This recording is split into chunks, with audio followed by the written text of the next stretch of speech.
This man, Mao Zedong, brought a country of 540 million peasant people into the modern world. He did it after half a century of war and civil war. He used a mixture of nationalism and communism to bind the people together. He led the Chinese Communist Party for 42 years.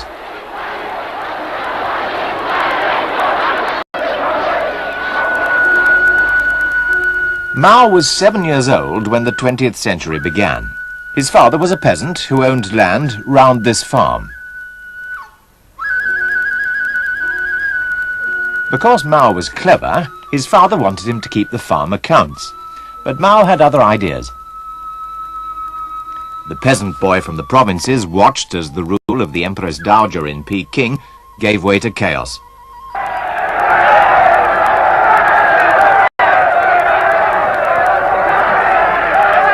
In 1912, the Kuomintang was formed, a people's party under Sun Yat-sen. Mao Zedong, at first a student, then a teacher, then a librarian, read widely in history and politics. He began to see how badly managed China was. Most of her ports and industries were controlled by foreign powers. Shanghai, under the British and the French, was China's greatest port. It was here that Mao's revolution began.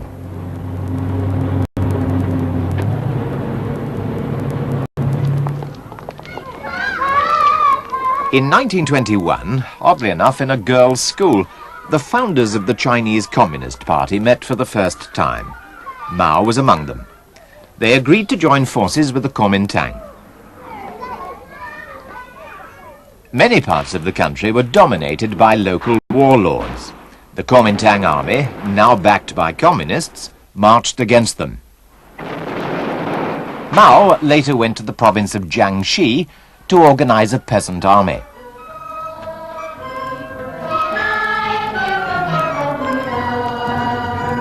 There in Jiangxi, he was confirmed in his belief that the Chinese peasant was the real key to revolution in China. By 1927, the Kuomintang campaign against the warlords was well underway.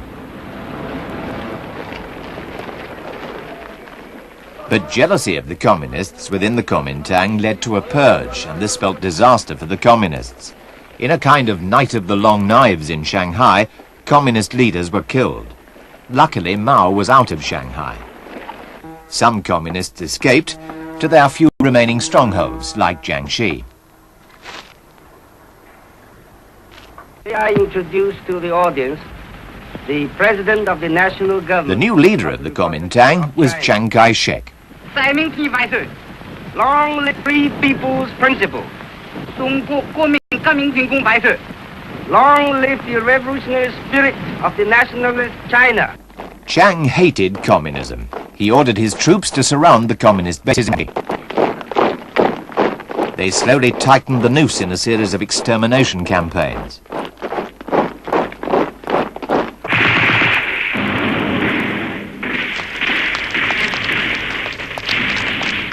By 1934, Mao knew that his Red Army must either fight its way out or die. So 100,000 set out on the legendary Long March, a trek of 6,000 miles that took them a year.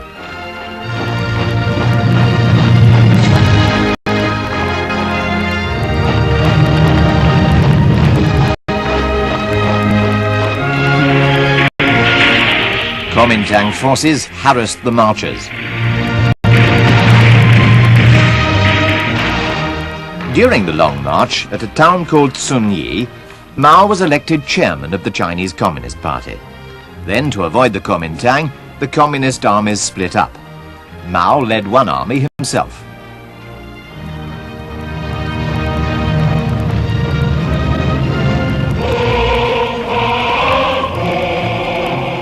Though there was discord, the marchers eventually reached communist-held territory in the northwest. Only 30,000 survived. They set up their base around the little town of Yan'an. They lived in caves carved in the hillside.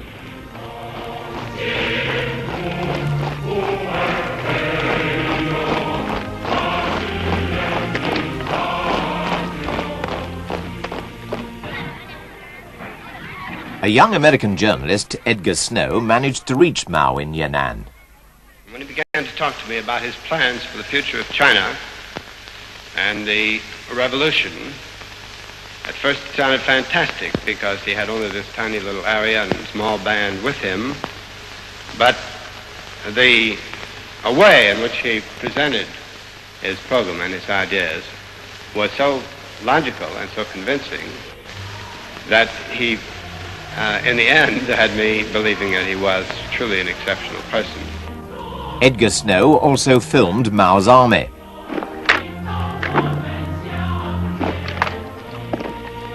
It was a time of planning and preparing. Their soldiers were trained to spread a political message, that the peasants didn't have to starve and be exploited, that China could be run in a reasonable way. The peasants had never known soldiers to behave like this before. They had to help the people, pay for everything they needed, leave everything clean, respect women, never damage crops.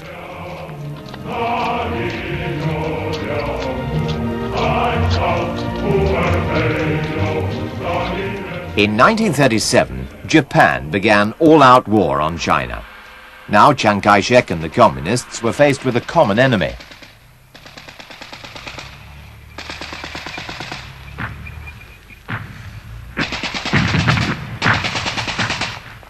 The communists called for a united front of all Chinese to fight Japan.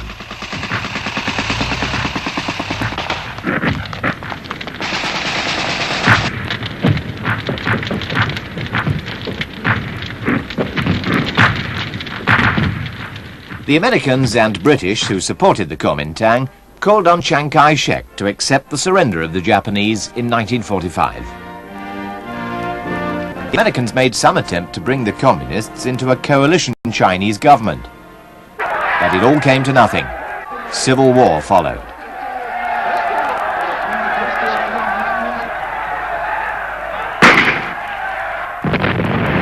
The Kuomintang at first had enormous superiority in numbers and modern weapons, but their forces were ill-trained and badly paid. By the summer of 1948, the Kuomintang army was losing ground. Mao chose Lin Piao as his military commander to plan the final struggle. A few months more, and the Kuomintang was in full retreat. The remnant took refuge on the island of Taiwan, where the Americans continued to support them.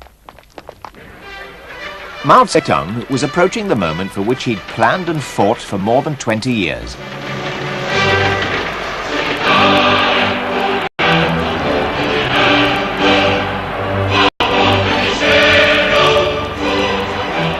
On the 1st of October 1949, Mao stood with his colleagues on the Gate of Heavenly Peace in Peking and proclaimed the new People's Republic of China.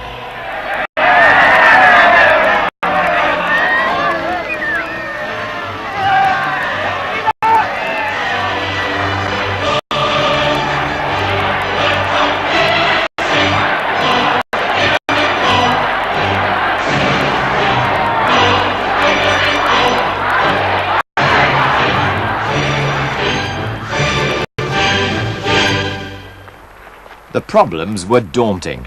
China was starving and in ruins. Mao and his colleagues started forcefully.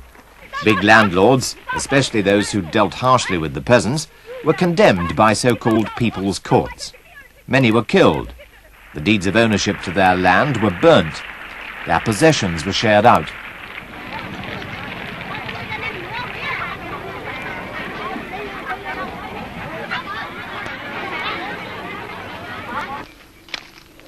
Many peasants received a plot of land for the first time.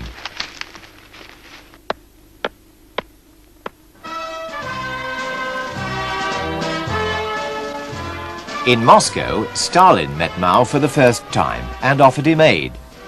Soviet technicians were sent to help the Chinese plan the building of dams, bridges, factories, and railways.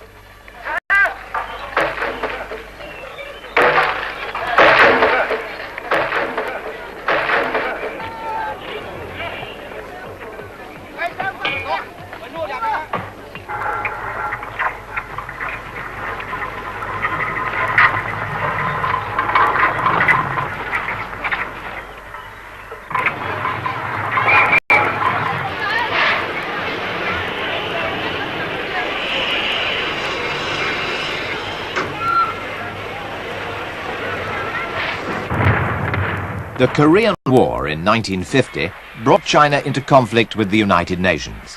When, in October, United Nations troops took the North Koreans back to the Chinese border, Mao immediately sent so-called volunteers across the Yalu River into Korea.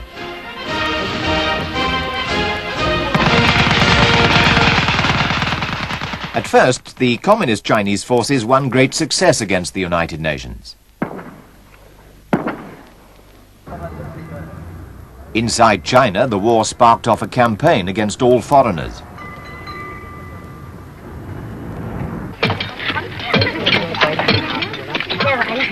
Mao wanted to spur on the great mass of the Chinese people to new achievements by their own efforts. With the mid-50s came the farming collectives. A collective was the joining together of peasant smallholdings into a bigger unit. More schools were opened. Peasants were trained as part-time soldiers. Mao was confident, ready to welcome criticism.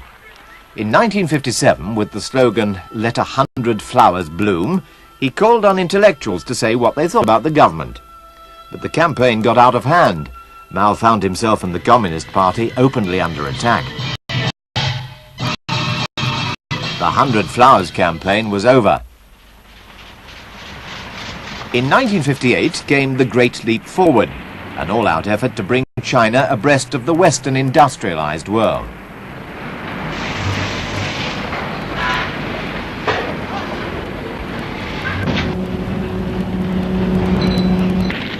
Orders went out to create industry in the countryside.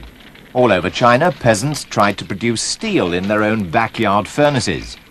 "Work hard for 3 years, be happy for 1,000, ran the slogan. But the Great Leap Forward failed to produce the results that were hoped for. China just wasn't ready to carry it out with the speed the leaders wanted. So although Mao kept the key job of party chairman, an organization man, Liu Shaoqi, took over as head of state. The failure of the Great Leap was a setback for China, and 3 years of bad weather and bad harvests made matters worse. The people went hungry.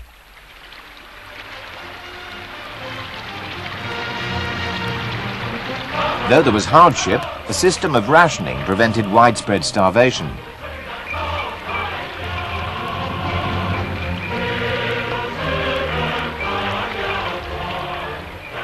In 1960, Khrushchev visited Peking.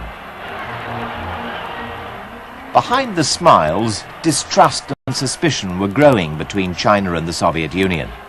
Perhaps China was advancing too fast.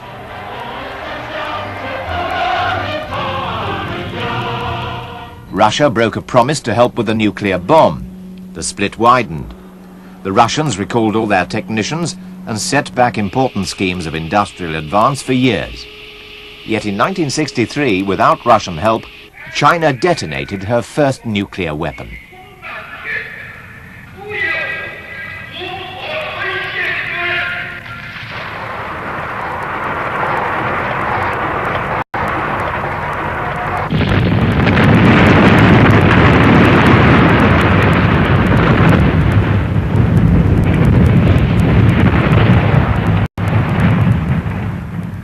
But Chairman Mao was unhappy at the growing power of Chinese bureaucracy, so he tried to break it in 1966 by starting a nationwide cultural revolution. In a little red book were set out his thoughts on how the people should live and work. Lin Piao, at that time Mao's declared successor, spoke to thousands of teenage Red Guards in Peking. In the name of the Cultural Revolution, they set out to destroy the establishment. Mao's wife, Chiang Ching, added her own ideas. She demanded a revolution in the arts. Schools and universities closed. Red Guards set out on a violent campaign against all that recalled the old world. Mao's opponents were disgraced and disappeared.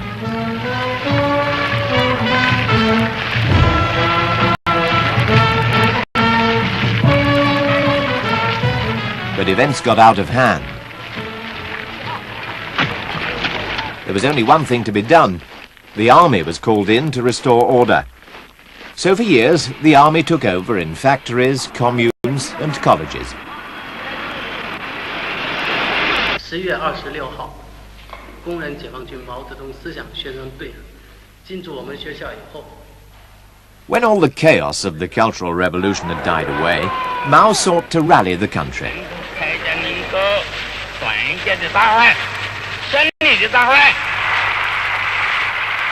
More important than the revolution in farms and factories was to be the revolution inside the new Chinese man. Meanwhile, in the north, Russians and Chinese clashed over border territories. Chinese leaders saw the Soviet Union as a growing threat. The newsreels gave voice to their fears. Our lives may be sacrificed, but not a single inch of the sacred territory of our motherland must be lost. So China began to cultivate relations with other governments. And in 1972, President Nixon of the United States went to Peking, ending nearly a quarter of a century of hostility between China and America. At last, at the United Nations in New York, Communist China took the seat that till then had been occupied by the Kuomintang, exiled in Taiwan.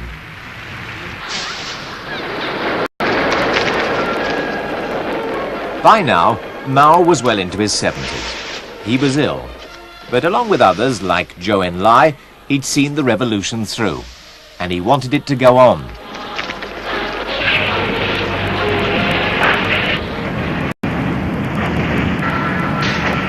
He firmly believed that revolution was vital to China's industrial progress.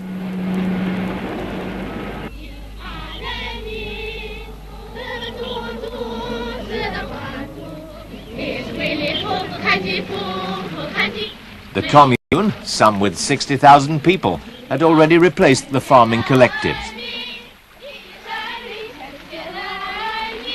Mao had improved the living standards of hundreds of millions of Chinese. In the minds of his people, he towered above the other leaders.